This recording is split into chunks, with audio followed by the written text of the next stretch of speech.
Some doors are never meant to be opened on the night of the red moon, but sometimes destiny knocks first. Emily Carter had learned long ago that silence could be kinder than people. At 19, she lived alone in a weathered cabin at the edge of Asheville, where the forest swallowed the last traces of civilization and the wind carried old legends through the towering pines. The villagers called her the moon-cursed orphan, though never when she stood close enough to hear. They lowered their voices, glanced toward her tiny home, and hurried their children inside whenever she walked past with a basket of herbs or a bundle of firewood balanced across her shoulders. Emily had stopped wondering whether the stories came before the loneliness or the loneliness created the stories. It hardly mattered anymore. Every morning looked the same. Every evening ended with a single candle burning beside the old rocking chair that had belonged to the woman who had raised her until sickness quietly carried her away 6 winters earlier. Tonight, however, nothing felt familiar. The moon climbed above the forest, larger than she had ever seen, glowing with a deep crimson light that painted the snow-covered ground in shades of scarlet and gold. Even the ancient oak trees seemed to hold their breath beneath its strange glow. Emily stood by the frosted window, wrapping her worn wool sweater tighter around herself. She remembered something her guardian had whispered years ago. If the red moon ever returns, stay inside until dawn. Some visitors are looking for more than a house. She had laughed back then, believing it was only another bedtime tale meant to keep a curious child from wandering into the woods. Now, with the strange red light stretching across every frozen branch outside, the memory settled heavily inside her chest. The forest, usually alive with the distant calls of owls and rustling leaves, had fallen unnaturally quiet. No birds, no wind, no creaking branches, only silence. Then came the first sound. Scratch. Soft. Deliberate. Not from the roof. Not from the walls. From the front door. Emily froze. Another scratch followed, gentle enough to sound almost polite. Her heartbeat quickened as she reached for the lantern resting beside the fireplace. The warm glow pushed back the darkness inside the cabin, but could not reach beyond the frosted glass. She stepped closer to the window, wiping away a thin layer of ice with the sleeve of her sweater. The lantern trembled slightly in her hand. At first she saw only shadows. Then 2 glowing amber eyes appeared. Another pair emerged beside them. Then another. And another. Her breath caught. The clearing outside her cabin was completely surrounded. 30 enormous wolves with coats as red as autumn leaves sat perfectly still beneath the crimson moon. They formed a flawless circle around her home, their heads lowered, their tails resting quietly against the snow. None growled. None bared their teeth. None moved. They simply waited. In the center of the circle, closest to the wooden porch, lay a small red wolf pup with one front paw tucked carefully beneath its body. It looked up at the window, not with fear, but with quiet hope. Emily should have run. Every story she had ever heard warned that red wolves belonged to forgotten kings and vanished kingdoms. Yet as she stared into the little pup's golden eyes, she felt something impossible stirring deep inside her heart. Not terror, but the strange certainty that somehow they had not come to find a stranger. They had come home. Emily did not realize she had been holding her breath until the lantern glass fogged beneath it. The tiny red wolf pup remained where it was, its bright golden eyes never leaving hers, while the 29 larger wolves sat as motionless as carved statues beneath the crimson glow of the moon. The silence unsettled her more than howling ever could.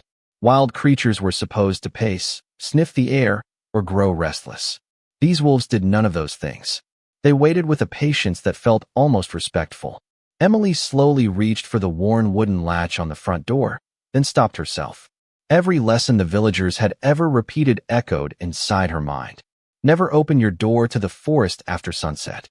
Never answer when something unknown calls your name. Never trust red eyes beneath a blood-colored moon. Yet no voice called to her. No growl warned her away. Instead, the little pup lowered its head onto the snow as though it had grown tired from waiting. Something inside Emily softened. She remembered another winter many years before, when she had found an injured robin outside the cabin. Her guardian had wrapped the tiny bird in a blanket and smiled gently before saying, "Fear can keep you alive, Emily, but kindness reminds you why life matters." The memory warmed her more than the fire crackling behind her. She lifted the heavy wooden bar from the door. The hinges creaked softly as icy night air drifted into the cabin, carrying the scent of pine, fresh snow, and something older she could not name. None of the wolves moved. Emily stepped onto the porch, her boots sinking an inch into the untouched snow. The lantern cast a circle of golden light across the ground, reaching the little pup first. It blinked once, then slowly limped toward her. Only then did she notice one small front paw barely touching the ground. There was no blood, only a careful hesitation with each step, as though the long journey had exhausted it. Emily knelt without thinking. The pup paused just beyond the lantern light, studying her with remarkable intelligence. "It is all right," she whispered, surprised by how steady her own voice sounded. "I am not going to hurt you." The little wolf closed the remaining distance and gently rested its head against her outstretched hand. Its fur felt unexpectedly warm despite the freezing air. Emily smiled for the first time that day. She carefully examined the tiny paw and found a narrow leather cord wrapped loosely around the leg. Hanging from it was a small silver charm shaped like a crescent moon surrounded by delicate branches. It was beautifully crafted, far finer than anything anyone in Asheville could afford. Before she could inspect it more closely, every wolf in the clearing quietly lifted its head toward the forest. Their ears stood alert, not with panic but with recognition. Emily followed their gaze. Beyond the trees, faint lights flickered between the trunks like distant lanterns moving through the darkness. Voices drifted with the wind. Human voices. The villagers. They were coming toward the cabin much later than anyone ever dared to enter the forest. Emily's heartbeat quickened. She looked down at the frightened little pup pressing closer against her coat, then back at the silent circle of red wolves. For reasons she could not explain, she knew with complete certainty that neither side had come here by accident, and before the night ended, the quiet life she had always believed was her only future would disappear forever. Emily tightened her fingers around the lantern as the distant lights drifted closer through the towering pines. They moved in uneven lines, rising and falling between the trees as though the forest itself were breathing around them. She recognized the glow of oil lamps long before she recognized the voices. Asheville never entered these woods after sunset, especially not during the red moon. Whatever had driven the villagers here had overcome generations of fear. The little red wolf pressed gently against her leg, its warm fur brushing her coat as though asking for reassurance. Emily instinctively rested one hand upon its head. The moment she did, every full-grown wolf lowered its gaze again, calm and silent, as if acknowledging a promise that had not yet been spoken aloud. She looked from one magnificent animal to another, unable to understand why creatures powerful enough to disappear into the endless forest remained perfectly still outside the home of a forgotten orphan. The answer never came. Instead, another memory surfaced. When Emily had been no older than 8, she had once asked her guardian why the old wooden cabin stood so far away from the village.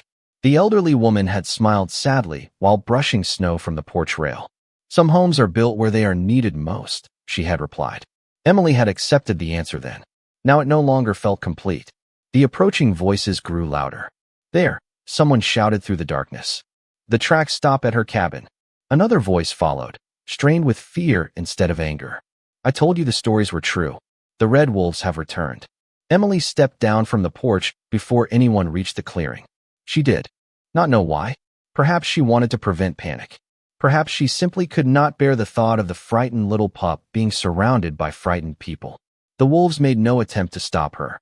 They shifted only enough to create a narrow path through their circle, leaving her standing between them and the forest trail. Within moments, nearly a dozen villagers emerged from the trees carrying lanterns, thick winter cloaks wrapped tightly against the cold. At their front walked Harold Mercer, the village elder, his silver beard dusted with frost. The instant his eyes fell upon Emily standing peacefully among the wolves, every trace of color drained from his face. No one spoke. Even the horses pulling the supply cart behind them refused to move another step. Their ears flattened as they stared toward the clearing. Harold slowly removed his hat, his weathered hands trembling. Emily had expected accusations, frightened questions, perhaps even blame. Instead, the old man whispered something she had never imagined hearing.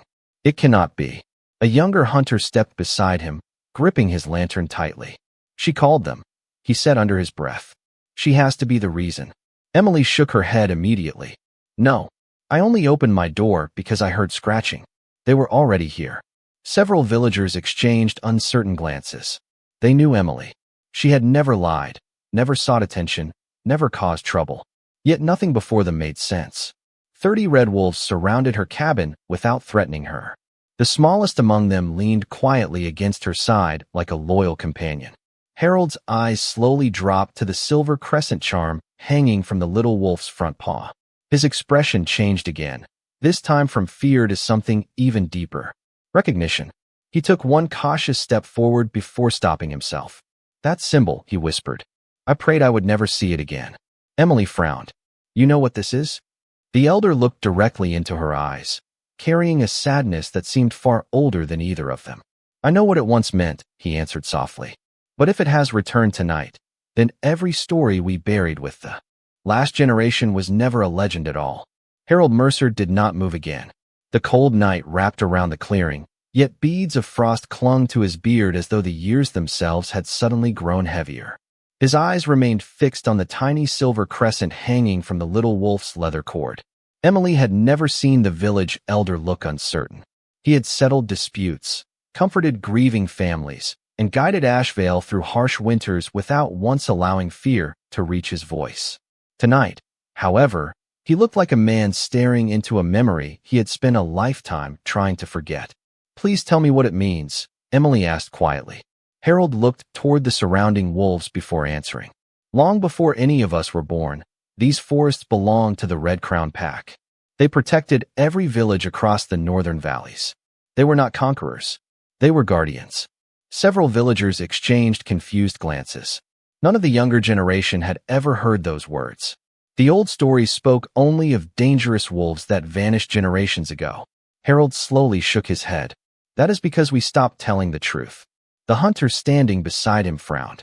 My grandfather said the red wolves disappeared after bringing ruin. Harold answered without taking his eyes off Emily. Your grandfather repeated what frightened people wanted to believe. Emily felt the little pup lean against her boot again. Its breathing had grown steadier since she had first touched it, and its golden eyes never left her face. She knelt beside it once more, gently straightening the small silver charm with careful fingers. It reflected the crimson moonlight in a way that seemed almost alive. As her fingertips brushed the polished metal, a faint warmth spread through her hand. Not painful, not startling, simply familiar, like holding something she had once lost without realizing it. The little wolf closed its eyes peacefully beneath her touch. Around the clearing, every full-grown wolf lowered its head at exactly the same moment. A quiet gasp escaped one of the villagers. Another whispered a hurried prayer beneath his breath. Harold's expression softened with a mixture of wonder and sorrow. They are not bowing to the moon, he murmured. They are bowing to you. Emily immediately shook her head. That cannot be true. I have never even seen a wolf this close before tonight. Harold gave a weary smile. Sometimes destiny recognizes a person long before that person recognizes herself. The words settled over the clearing just as a gentle breeze stirred through the pine branches overhead. Snow drifted lazily across the open ground, sparkling beneath the crimson sky. For the first time since the villagers had arrived, the horses stopped pulling against their reins. Instead, they stood quietly, watching the wolves without panic. Even the forest seemed to release the breath it had been holding. Emily looked down at the little pup again. Who are you? She whispered. The pup lifted its head and gave a soft sound that was almost impossible to describe. It was not a bark or a howl. It sounded closer to relief. Then, somewhere deep beyond the towering pines, another voice answered. A single long wolf call echoed through the valley, rich and steady, carrying neither threat nor anger. Every red wolf immediately turned toward the sound. Their ears lifted. Their eyes brightened. The pup straightened beside Emily despite its tired leg, its tail giving one hopeful sweep across the snow. Harold closed his eyes for a brief moment before opening them again. He has finally arrived, he whispered. Emily looked toward the dark forest where the distant call had come from, unaware that the stranger walking through those ancient trees already knew her name, even though they had never met. The echo faded into the endless forest, yet its quiet power lingered over the clearing like the final note of an ancient song. No one spoke. Even the restless horses stood perfectly still, their ears turned toward the shadowed trees. Emily slowly rose to her feet, the little red wolf remaining close beside her. She could feel its steady warmth through the thick fabric of her coat, and for reasons she could not explain, that simple presence calmed the questions racing through her mind. The villagers watched her with uncertain expressions. Only hours earlier she had been the forgotten orphan who lived beyond the edge of Ashvale. Now they looked at her as though she had become part of a story their grandparents had tried to erase. Harold Mercer quietly stepped beside her. "Whatever happens next," he said, "do not let fear make your choices." The Red Crown pack never followed fear. Emily turned toward him. "You keep speaking as if you know them." The old man sighed softly. "When I was a boy, my grandmother used to leave fresh bread outside our door every red moon. She said one day the guardians would return for the child they had hidden." Emily frowned. Hidden from whom? Before Harold could answer, the gentle stillness shattered as another group of lanterns appeared between the trees. Unlike the first villagers, these newcomers moved with hurried determination. At their front marched Edwin Cross, captain of Ashvale's watch, followed by several hunters carrying long wooden staffs and thick ropes meant for trapping large animals. Edwin stopped the instant he saw the circle of wolves. His face hardened, though uncertainty flickered behind his eyes. "Everyone step back," he ordered. "Those creatures belong in the forest, not at our homes." None of the wolves reacted. They remained seated, silent, and composed, their attention still fixed toward the distant woods rather than the approaching hunters. Edwin's gaze shifted to Emily. "Come away from them." Emily looked down at the little pup leaning gently against her leg. "They have not harmed anyone." "Not yet," Edwin replied. "Wild things do not need a reason." Harold stepped forward. "Captain, perhaps we should listen before acting." Edwin shook his head. "The village cannot risk waiting." Emily felt a quiet ache settle inside her chest. She had heard that same fear her entire life. It was fear that had made people whisper when she passed. Fear that had convinced them the lonely cabin beyond the trees was the proper place for an orphan no one truly understood. Tonight that same fear had simply found a different target. She slowly placed herself between the hunters and the little wolf. "Please," she said softly, "look at them. They are waiting for someone. They are not hunting us." Edwin hesitated. He could see the truth with his own eyes. 30 powerful wolves had every opportunity to charge, yet none had taken a single threatening step. Still, years of caution refused to release its grip. "Emily," he said more quietly, "if you are wrong, people could be hurt." She met his eyes with surprising calm. "And if I am right, kindness may be the only thing standing between us and a mistake we cannot undo." The cold wind swept gently through the clearing once more, carrying the scent of pine and fresh snow. Then, from somewhere beyond the ancient trees, measured footsteps approached through the silent forest. They were slow, confident, and unhurried, as though whoever walked toward the clearing already knew every soul waiting there. One by one, every red wolf rose to its feet, not in alarm, but in welcome. The measured footsteps stopped at the edge of the towering pines, just beyond the reach of the lantern light. Emily could not yet see who approached, but every red wolf stood perfectly still with its head lowered. The little pup beside her gave a quiet, hopeful sound and took 2 careful steps forward before sitting once again, its bright eyes fixed upon the darkness between the trees. No command had been spoken, yet every wolf seemed to breathe as one. The entire forest felt suspended in a single silent moment. Edwin Cross instinctively tightened his grip on the wooden staff in his hands, although he made no move toward the wolves. Harold Mercer slowly placed a weathered hand upon the captain's arm. "Do not mistake respect for weakness," he whispered. "You are witnessing something that has not happened for generations." Emily barely heard either man. Her attention remained fixed upon the shadowed path ahead. Then a tall figure emerged from the forest. He wore a long black cloak dusted with fresh snow, its edges moving gently with the cold breeze. Dark hair rested neatly against his shoulders, and his calm silver eyes reflected the crimson moon above without fear or surprise.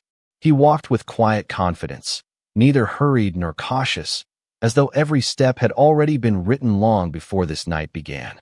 The Wolves slowly parted to create a clear path before him. None of them looked toward the villagers. Their attention remained entirely upon the newcomer. Emily felt her heartbeat quicken, not because she sensed danger, but because the stranger carried a strange familiarity she could not explain. It was like remembering a melody she had never learned. He stopped several feet away from her and gently lowered his gaze to the little red pup. A warm smile, almost hidden, softened his otherwise composed expression. The pup immediately limped toward him before pausing halfway and looking back at Emily. The stranger noticed the small movement and then looked at her with quiet gratitude. "Thank you," he said, his voice steady and calm. He trusted the right person. Emily blinked in surprise. "You know this little one?" "Very well," the man answered. "He has a habit of wandering farther than he should." A few nervous laughs escaped some of the younger villagers, breaking the tension for the first time that night. Even Edwin looked momentarily confused. This was not the conversation anyone had expected after 30 mysterious wolves surrounded a lonely cabin. Emily glanced at the silver crescent charm hanging from the pup's leg. "I found this," she said softly. "Does it belong to him?" The stranger nodded. "It belongs to all of us." He carefully knelt before the little wolf, examining the tired paw with practiced gentleness before fastening the loosened leather cord more securely. The pup affectionately leaned against his shoulder, its tail brushing softly across the snow. Emily watched the simple act in silence. There was kindness in the way he cared for the young wolf, the same quiet kindness her guardian had always shown abandoned animals. Harold Mercer stepped forward with visible respect. "It has been many years," the elder said carefully. The stranger inclined his head. "Far too many." Harold hesitated before asking the question resting upon every heart in the clearing. "May we know your name?" The silver-eyed man looked briefly toward Emily before answering. "My name is Adrian Blackwood." The name passed through the gathered villagers like a forgotten legend returning to life. Emily, however, only knew that the moment she heard it. The little silver crescent charm resting beneath the pup's paw gave off the faintest warm glow, and somewhere deep beneath her sleeve, an identical warmth quietly awakened against her own wrist. Emily instinctively touched the inside of her wrist where the strange warmth continued to grow beneath her sleeve. It did not burn. It pulsed gently like the steady beat of a distant heart, answering another somewhere beyond the quiet forest. She slowly pulled back the edge of her sweater. Under the crimson light of the red moon, a faint silver mark had appeared upon her skin. It was delicate, shaped like a crescent embraced by intertwining branches, identical to the charm fastened around the little wolf's leg. She stared in disbelief. "I have never seen this before," she whispered. Adrian Blackwood looked at the mark with calm recognition rather than surprise. "No," he answered softly, "because it remained hidden until tonight." Around them, the gathered villagers leaned closer, careful not to disturb the silent wolves. Harold Mercer lowered his head as though an old prayer had finally been answered. Edwin Cross looked from the glowing symbol to Adrian, struggling to make sense of what stood before him. "Who are you?" the captain finally asked. Adrian met his gaze without arrogance. "I am the guardian of the Red Crown Pack." A murmur spread through the villagers. The forgotten name carried the weight of every abandoned legend. Emily looked back at Adrian. "If you know why this is happening, please tell me. I have spent my entire life believing I belonged nowhere." Adrian remained quiet for a moment before answering. "You were never abandoned because you were unwanted. You were hidden because you were precious." Emily felt the words settle deep inside her, stirring emotions she had never allowed herself to imagine. "Hidden from whom?" she asked. Adrian glanced toward the ancient forest before returning his attention to her. "Many years ago, there were those who feared what the Red Crown protected. Your family chose safety over power. They entrusted you to someone whose courage was greater than her desire for recognition. The woman who raised you kept her promise until the very end." Emily's eyes filled with quiet emotion. She thought of the gentle hands that had taught her kindness instead of bitterness, of warm bread shared on cold evenings, of stories whispered beside the fireplace that had always sounded like fairy tales. Suddenly those stories no longer felt imagined. Harold's voice trembled. Evelyn knew. Adrian nodded respectfully. She knew enough to protect the child she was asked to shelter. She expected this night would eventually come, although she hoped you would have many peaceful years before it did. Emily lowered her eyes.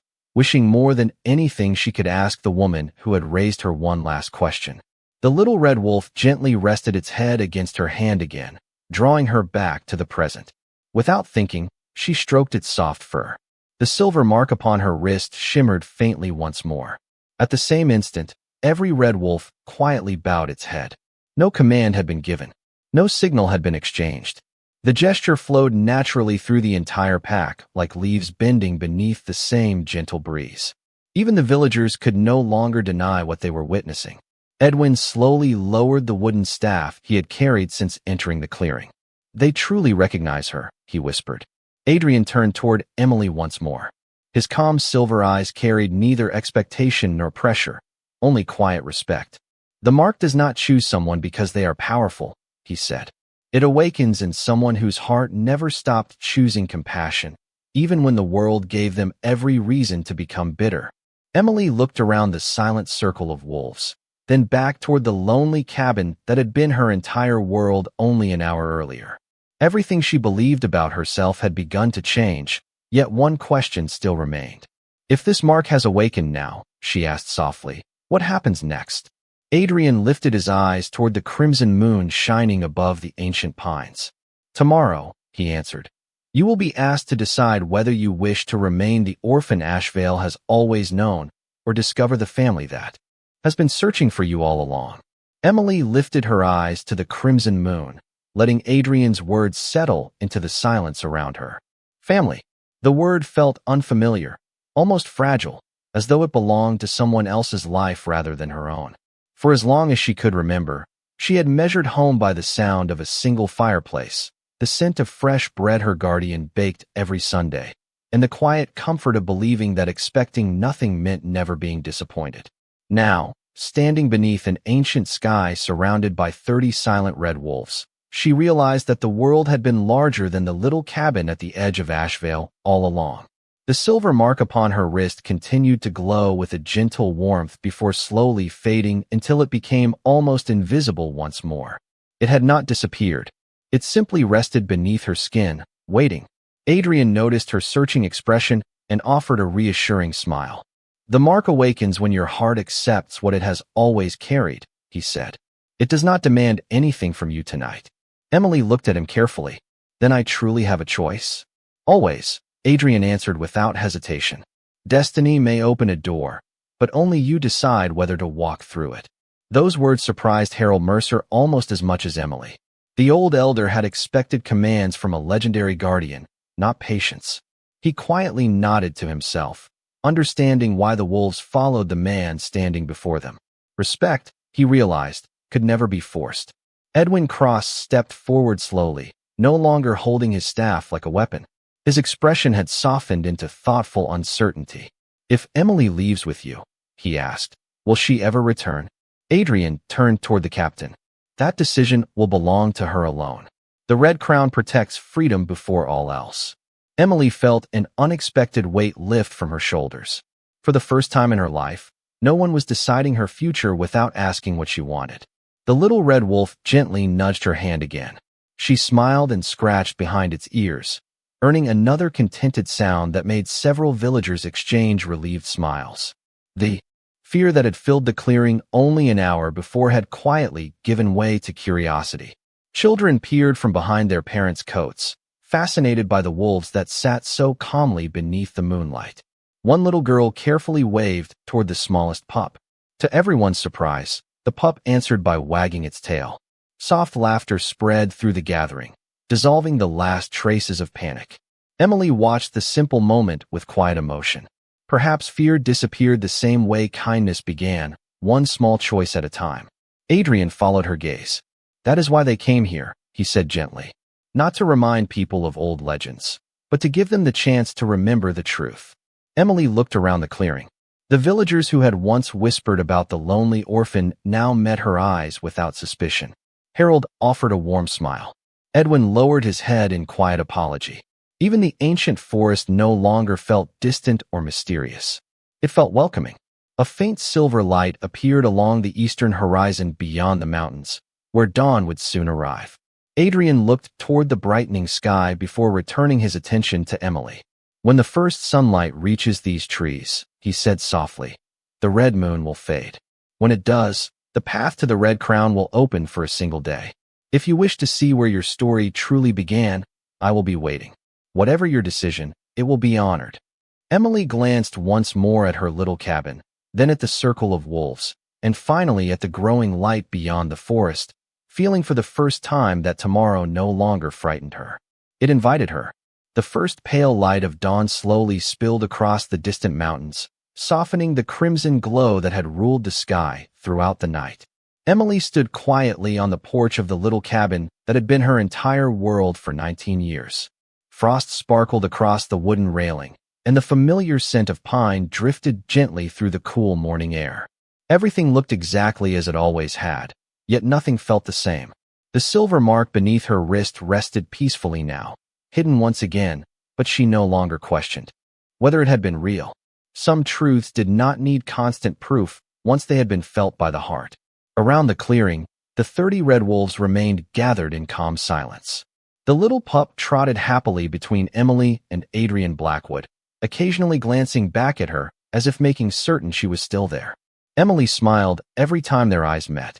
She realized she had stopped thinking of the little wolf as a stranger hours ago. Harold Mercer stepped toward her carrying a small wooden box. Its polished surface showed the careful marks of age and loving hands. Evelyn asked me to give you this only if the red moon ever returned, he said softly. Emily accepted the box with trembling fingers. Inside rested a folded letter and a simple silver pendant shaped like the same crescent surrounded by delicate branches. Tears quietly filled her eyes before she even unfolded the paper. The handwriting was immediately familiar. My dearest Emily, if you are reading this, then the day I prayed would come has finally arrived. Please remember one thing above all others. You were never left behind because you were unloved.